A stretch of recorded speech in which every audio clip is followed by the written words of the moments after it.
honeymoon is well and truly over for the Prime Minister. We saw at the tennis at the Aus Open, he was booed loudly on Sunday night. Very different to the reception he got at the last Aus Open. Let's have a look at that.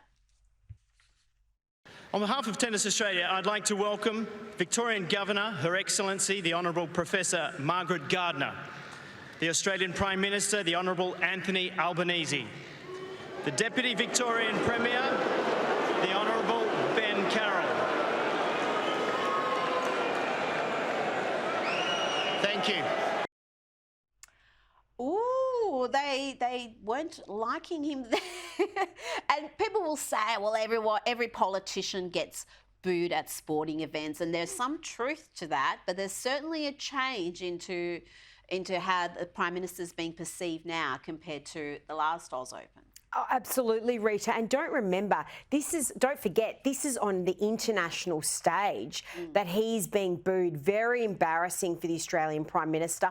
There were some people saying, well, you know, everyone who goes to the tennis is rich and they can afford those tickets, so they're annoyed. But I don't think this is a good thing for him. And it shows that he's in a little bit of trouble, hence the reason he's totally overhauled his media department as well, Rita, in recent months. And I think it's a little bit silly, simplistic to say, well, this was purely in response to him lying about the stage 3 tax cuts. I think there's a lot of ill feeling about the referendum that was hoisted on the country, that divisive referendum that failed spectacularly, and all sorts of other broken promises, including what we're seeing with prices for gas and electricity. We were promised hundreds of dollars of savings under Labor, and that hasn't materialised. In fact, prices are soaring in the wrong direction. That's right, Rita. And he did say how prices were going to drop by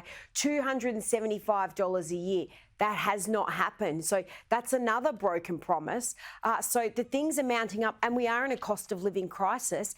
And when that happens, they always blame the government that's in office. And that's what surprised me about him being at the tennis. We know he loves the tennis.